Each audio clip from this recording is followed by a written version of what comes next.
Bonjour à tous et bienvenue dans cette partie introductive à la formation complète JavaScript. Mais avant de commencer par vous parler de JavaScript, je vais rapidement faire un rappel sur le principe client-serveur. Dès lors que vous souhaitez consulter un site web, on va sur un média, ça peut être un ordinateur, ça peut être une tablette ou ça peut être un smartphone. Bref, ce n'est pas le média qui est important, mais c'est le navigateur qu'on utilise, ok? Puisque c'est grâce au navigateur qu'on va pouvoir mettre l'adresse du site qu'on veut consulter dans la barre d'adresse. Alors, dès qu'on met l'adresse dans la barre d'adresse et que l'on tape sur la touche Entrée, qu'est-ce qui se passe? En gros, une requête est envoyée vers le serveur par le navigateur.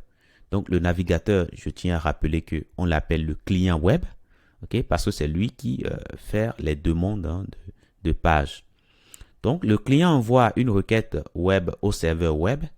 Le serveur web, quant à lui, il traite la requête et retourne la réponse au client web. Donc, la réponse du serveur est interprétée par le client web, c'est-à-dire par le navigateur. Et une fois que l'interprétation est finie, le navigateur produit l'affichage qui est associé. Alors, cette réponse n'est pas n'importe quelle, c'est une réponse qui est dans des langages compréhensibles par le navigateur. Et les langages que le navigateur comprend, parmi ces langages, on peut citer le langage HTML, on peut citer le langage CSS, on peut citer également le langage que nous allons voir dans cette formation qu'on appelle le JavaScript. Le HTML, quant à lui, nous connaissons déjà, on sait que ça permet de créer la structure des pages web.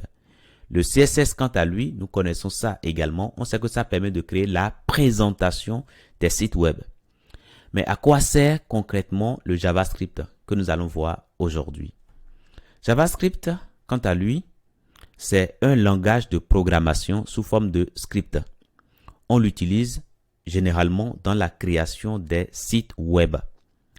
Quand je parle de langage de programmation, on peut retrouver le mot programmation. De ce mot, on peut avoir le verbe programmer.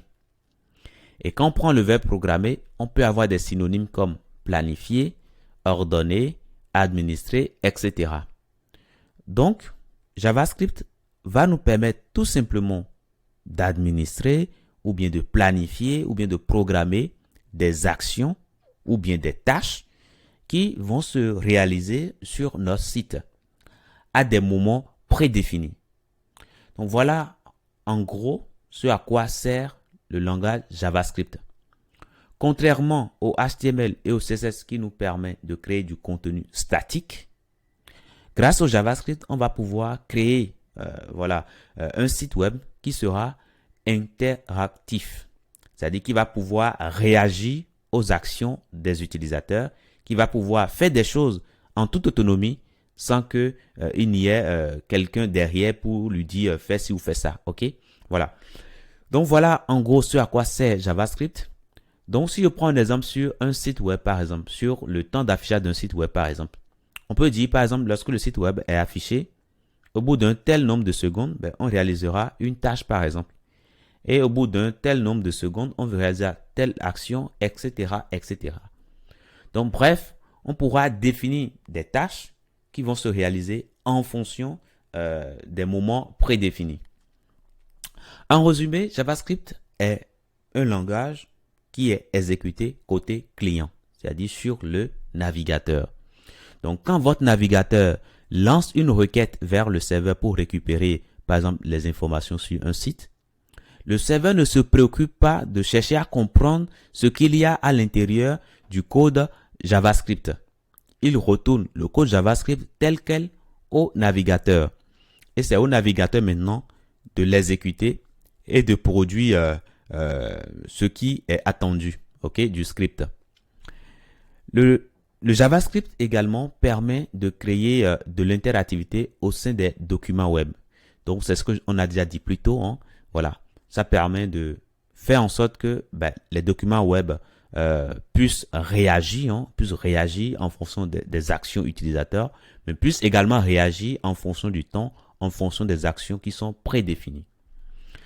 JavaScript permet également d'envoyer des requêtes en arrière-plan au serveur de back-end. C'est-à-dire, vous pouvez tout simplement en arrière-plan faire envoyer des requêtes telles qu'on le faisait jusque-là à partir du navigateur, à partir de la barre d'adresse. Mais vous pouvez le faire directement à partir d'un programme et récupérer des données ou bien modifier des données ou bien supprimer des données ou bien envoyer des données. Bref, vous pouvez faire tout cela en arrière-plan sans faire usage de la barre d'adresse de votre navigateur. Et le but, c'est de pouvoir soit récupérer des données et pouvoir rapidement changer l'aperçu de notre site sans forcément devoir recharger la page. Puisque quand on va dans le navigateur, quand on va dans la barre d'adresse du navigateur, c'est qu'on veut envoyer une requête au serveur. OK? Et là, ça va recharger toute la page. Mais le fait qu'on peut le faire directement en arrière-plan, ben, ça nous permet de gagner énormément de temps. Ça nous permet de récupérer directement des données à l'insu même de celui qui consulte le site. Hein. On récupère rapidement des informations sans qu'il ne sache et on peut produire des affichages dédiés. JavaScript nous permet également de fluidifier l'interface utilisateur. Donc désormais, pour consulter une page, on n'aura plus forcément besoin de recharger la page entière, mais on pourra simplement changer des endroits spécifiques de notre page qui nécessitent des rafraîchissements. Quand vous allez sur Facebook, par exemple, quand quelqu'un vous envoie un message, vous n'actualisez pas le site pour avoir le message, mais systématiquement, vous avez une petite notification et vous pouvez directement consulter le message.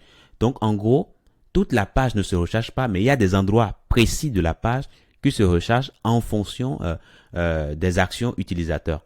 Donc, JavaScript nous permet de faire tout cela, d'avoir des interfaces fluides et très intuitives. JavaScript nous permet également d'améliorer énormément l'expérience utilisateur.